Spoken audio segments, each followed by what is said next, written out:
Bismillahirrohmanirrohim. Assalamualaikum warahmatullahi wabarakatuh. Sebagai umat muslim yang beriman, hendaklah kita mengetahui dan mengimani tentang suatu peristiwa yang luar biasa yang terjadi kepada baginda Nabi Muhammad SAW, yaitu peristiwa Isra Miraj, yang di dalamnya banyak hikmah pelajaran yang Allah Subhanahu wa Ta'ala tunjukkan tentang bagaimana gambaran umat baginda Nabi Muhammad SAW. Berikut ini adalah peristiwa Isra Miraj dan semua kejadian yang ditunjukkan Allah ketika baginda Nabi Isra Miraj. Bagian 2.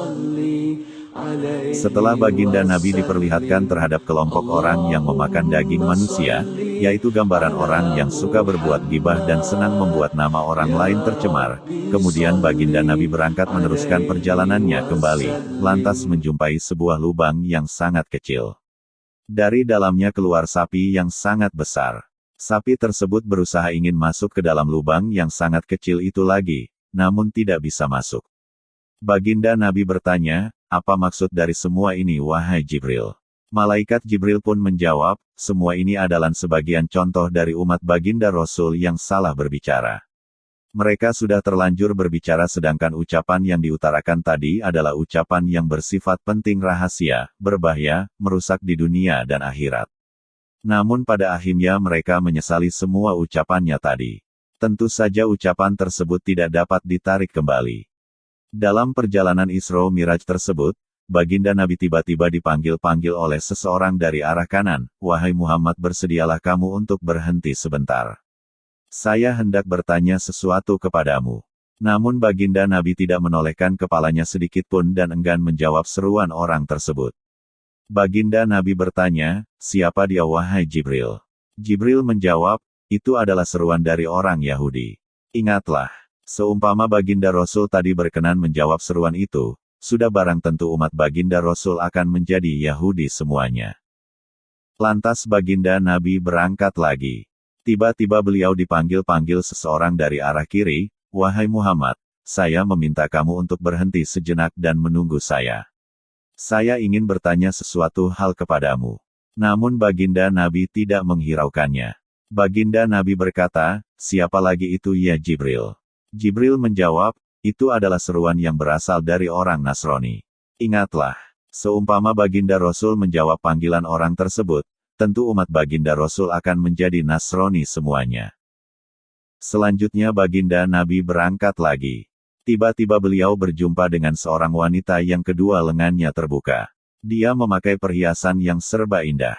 Dia kemudian memanggil-manggil, "Wahai Muhammad, bersedialah kamu untuk berhenti sebentar saja. Saya hendak bertanya kepadamu tentang suatu hal." Namun baginda Nabi enggan berhenti, tidak menoleh, dan tidak menghiraukannya. Baginda Nabi berkata, "Siapa wanita tersebut ya Jibril?" Jibril menjawab, "Itulah dunia." Seumpama baginda Rasul tadi menjawabnya, sudah barang tentu seluruh umat baginda Rasul akan memilih kehidupan dunia dan enggan memperhatikan kehidupan akhirat. Dikisahkan dalam sebuah syair, "Ingatlah, bahwa sesungguhnya dunia itu hanyalah tempat bersinggah bagi seseorang. Menetap di kala malam hari dan ketika pagi tiba, ia akan segera pergi lagi." Kemudian baginda Nabi berangkat untuk melanjutkan perjalanannya kembali. Tiba-tiba beliau berjumpa dengan orang tua di tepi jalan. Dia memanggil-manggil, "Wahai Muhammad, kemarilah sebentar." Jibril berkata, "Bergegaslah dalam melangkah ya Rasulullah." Lantas baginda Nabi bertanya, "Siapakah orang tua tersebut wahai Jibril?" Menjawab, "Dia adalah iblis. Dia berusaha untuk menggoda baginda Rasul agar berkenan mengikuti perbuatannya." Baginda Nabi mengayunkan kakinya kembali. Tiba-tiba berjumpa dengan seorang wanita yang sudah lanjut usia. Wanita tersebut berada di tepi jalan. Dia memanggil-manggil kepada baginda Nabi, "Wahai Muhammad, saya mohon kepadamu agar kamu berkenan untuk berhenti sejenak. Hamba hendak bertanya kepadamu." Baginda Nabi tidak menolehnya dan bahkan tidak menghiraukannya. Lantas baginda Nabi berkata, "Siapa dia wahai Jibril?" Jibril menjawab, "Itu adalah sedikit gambaran dari alam dunia yang usianya sudah sangat tua renta, sudah sangat dekat dengan datangnya hari kiamat." Setelah itu, baginda Nabi melanjutkan perjalanannya kembali hingga sampai di Baitul Maqdis Palestina. Beliau masuk lewat pintu gerbang Al-Yamani, kanan. Lantas baginda Nabi turun dari buruk dan mengikat buruk tersebut di dekat Masjidil Aqsa. Di mana tempat itu adalah tempat yang dahulu pernah dijadikan oleh para nabi untuk mengikat buruknya. Menurut salah satu riwayat, malaikat Jibril mendekati sebuah batu yang sangat besar. Batu tersebut kemudian dilubangi oleh Jibril. Dan buruk pun akhirnya diikat di batu tersebut. Lantas baginda Nabi masuk ke dalam Masjidil Aqsa melalui pintu yang dicondongi matahari dan rembulan ketika baru terbit. Selanjutnya baginda Nabi mengerjakan sholat 2 rakaat berjamaah dengan malaikat Jibril. Tidak lama kemudian, berkumpullah para nabi. Baginda Nabi melihat dan memperhatikan para nabi tersebut. Sebagian ada yang masih berdiri, ada yang ruku, ada pula yang sujud. Lantas ada yang berazan dan dilanjutkan iqomah. Para nabi itu berdiri dan berbaris semuanya hingga menjadi beberapa saf. Semuanya menunggu siapa yang akan menjadi imam sholat jamaah saat itu. Kemudian Jibril memegang tangan baginda Nabi dan menariknya ke depan untuk menjadi imam. Selanjutnya baginda Nabi pun menjadi imam dari para nabi untuk mengerjakan sholat 2 rakaat. Menurut riwayat Imam Ka'ab, malaikat Jibril yang berazan. Lantas seluruh malaikat pun berbondong-bondong turun dari langit. Dan Allah Subhanahu wa Ta'ala mengumpulkan seluruh nabi dan rasul. Selanjutnya baginda Nabi menjadi imam salat dari seluruh malaikat, nabi, dan rasul. Setelah salam, Jibril bertanya, "Wahai Rasulullah, tahukah kamu, siapa orang-orang yang sholat di belakangmu tadi?" Baginda Nabi berkata, "Saya tidak tahu." Jibril menimpali, "Semuanya tadi adalah para nabi dan rasul yang diutus oleh Allah Subhanahu wa Ta'ala." Lantas para nabi dan rasul tersebut memuji Allah dengan puji-pujian yang bagus. Kemudian baginda Nabi berkata, "Kamu sekalian saling memuji-muji kepada Tuhanmu. Dan saya juga akan memuja dan memuji-muji kepada Tuhanku."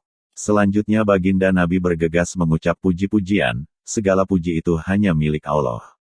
Zat yang telah mengutusku sebagai rahmat bagi seluruh alam dan kepada manusia dengan memberi kebahagiaan surga bagi orang yang patuh taat dan memberi peringatan siksa dengan neraka bagi orang yang durhaka. Dan Allah Subhanahu wa Ta'ala telah menurunkan Al-Quran kepadaku yang di dalamnya itu terdapat keterangan-keterangan tentang seluruh hal. Dan telah menjadikan umatku lebih bagus dari seluruh umat terdahulu, yang dilahirkan untuk manusia yang lain. Dan telah dijadikan umatku menjadi umat yang menengah dan pilihan. Dan telah dijadikan umatku sebagai umat yang pertama dalam permulaan menakdirkan makhluk dan wujud umat yang terakhir. Dan Allah telah melapangkan dada dan hatiku, serta mengampuni segala kesalahanku. Dan telah mengangkat derajat serta namaku. Dan yang telah menjadikanku nabi yang paling awal dan paling akhir." Nabi Ibrahim alaihi salam berkata, sebab perkataan baginda Nabi tersebut, baginda Nabi dimuliakan Allah Subhanahu wa Ta'ala melebihi kemuliaan seluruh nabi dan rasul. Saat itu baginda Nabi merasakan rasa haus yang sangat dahsyat. Jibril kemudian datang dengan membawa segelas arak dan segelas susu. Lantas baginda Nabi mengambil dan memilih susu. Jibril berkata, "Baginda Rasul telah memilih fitrah, agama Islam. Seumpama baginda Rasul memilih arak, sudah dapat dipastikan bahwa umat baginda Rasul akan lebih banyak yang durhaka, ahli maksiat dan tidak ada yang mentaati baginda Rasul kecuali hanya sedikit saja." Menurut riwayat lain, sesungguhnya gelas yang telah dihidangkan itu ada 3, adapun gelas yang nomor 3 tersebut berisi air putih. Jibril berkata, "Seumpama baginda Rasul tadi meminum air putih, sudah barang tentu umat baginda Rasul akan tenggelam dalam kemaksiatan." Dalam riwayat lain juga dijelaskan, gelas yang nomor 3 tersebut adalah madu yang merupakan pengganti dari air putih. Dan sesungguhnya baginda Nabi juga melihat dan memperhatikan beberapa bidadari yang berada di sebelah kiri batu besar. Setelah itu beliau berucap salam dan bidadari-bidadari itu pun menjawab salam beliau. Selanjutnya baginda Nabi bertanya kepada para bidadari tersebut. Bidadari menjawabnya dengan perangai wajah yang berseri-seri dan membahagiakan pandangan. Baginda Nabi lantas disediakan tangga, sebuah alat untuk naiknya ruh-ruh manusia yang beriman. Tangga tersebut sangatlah bagus dan indah yang tiada bandingnya. Satu tangga terbuat dari perak dan satu tangga yang lain terbuat dari emas. Tangga tersebut berasal dari surga Firdaus. Tangga tersebut ditetesi dengan lu'lu', mutiara. Di sebelah kanan tangga ada malaikat. Di sebelah kirinya juga terdapat malaikat. Lantas baginda Nabi naik tangga bersamaan dengan malaikat Jibril hingga keduanya tiba di sebuah pintu dari beberapa pintu langit dunia, yang disebut dengan Babul Hafadah. Di pintu tersebut terdapat penjaganya yang bernama Malaikat Ismail. Beliau yang diperintahkan sebagai penjaga langit dunia yang bertempat di angkasa. Selama-lamanya Malaikat Ismail tidak pernah naik ke langit atasnya dan beliau juga tidak akan pernah turun ke bumi, kecuali ketika hari wafatnya baginda Rasulullah Muhammad Shallallahu Alaihi Wasallam. Adapun jumlah pengawal Malaikat Ismail adalah 70.000 malaikat, dan setiap satu malaikat ditemani 70.000 malaikat. Selanjutnya Malaikat Jibril mengetuk pintu langit. Dan ditanyalah Malaikat Jibril, siapa itu? Jibril menjawab, saya Jibril. Lantas ditanya kembali, bersama siapa kamu? Jibril menjawab, saya bersama baginda Nabi Muhammad. Dan ditanyalah sekali lagi, sudah diutus oleh Allah kah kamu untuk datang kemari? Jibril jawab, ya. Sudah. Baru kemudian dipersilahkan, silahkan masuk, selamat datang. Aku bersyukur atas anugerah dari Allah Subhanahu wa Ta'ala, sebab saya dapat bertatap muka dengan baginda Rasul dan menjadi bagian dari keluarga baginda Rasul. Semoga dimuliakan Allah Ta'ala, saudara, yang seiman dan para dai, wakil dari Allah, yang telah berkenan menyampaikan agama Allah Subhanahu wa Ta'ala. Demikianlah sebagus-bagusnya saudara seiman, wakilnya Allah Subhanahu wa Ta'ala, dan sebagus-bagusnya orang yang datang. Lantas pintu langit pun segera dibuka, tatkala keduanya masuk. Tiba-tiba di tempat tersebut berjumpa dengan Nabi Adam alaihi salam, yaitu bapa dari seluruh umat manusia. Adapun keberadaannya masih tetap sama seperti ketika diciptakan oleh Allah Ta'ala. Kulitnya putih kemerah-merahan dan bercahaya, tinggi badannya kira-kira 60 ziro, atau kurang lebih 29 meter. Lebar dadanya kurang lebih 7 ziro, atau kurang lebih 3 meter. Didatangkan kepada Nabi Adam alaihi salam arwahnya para nabi dan keturunannya yang beriman. Lantas Nabi Adam berkata, roh suci dan sukma yang bagus. Sama-sama masuklah kalian semua di dalam surga Firdaus atau Iliin. Lantas didatangkan lagi kepada Nabi Adam alaihi salam ruh-ruh keturunannya yang sama-sama kafir. Dan Nabi Adam alaihi salam pun berkata, ruh-ruh yang busuk dan sukma yang durhaka, sama-sama masuklah kalian semua di dalam neraka Sijin. Dan Nabi Adam alaihi salam melihat dari arah kanannya ada bayang-bayang hitam, gerombolan-gerombolan ruh, dan sebuah pintu.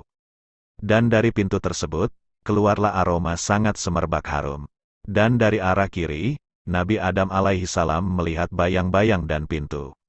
Dari pintu tersebut keluarlah aroma yang sangat busuk dan menyengat. Ketika Nabi Adam alaihi salam menoleh ke arah kanan, dirinya bangga dan bergembira.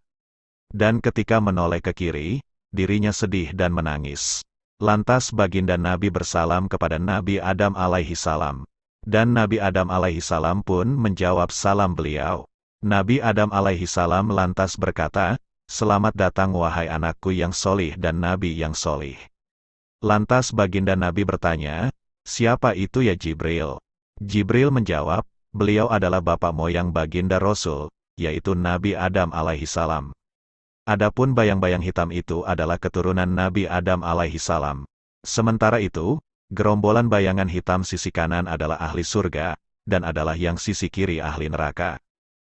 Apabila Nabi Adam alaihi salam melihat ke sisi kanan, beliau bangga dan bahagia hatinya.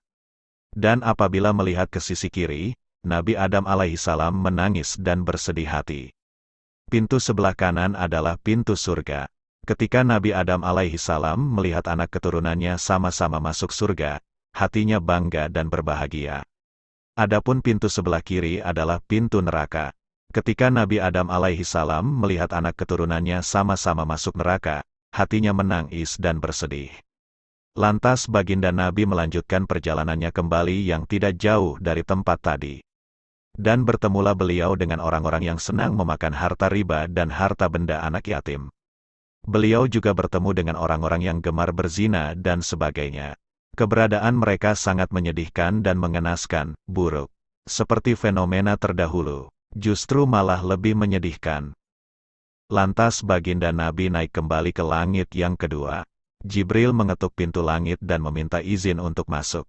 Penjaga langit bertanya, "Siapa itu?" Jibril menjawab, "Saya Jibril." Lantas penjaga langit bertanya kembali, "Bersama siapa kamu?" Jibril menjawab, "Saya bersama baginda Nabi Muhammad."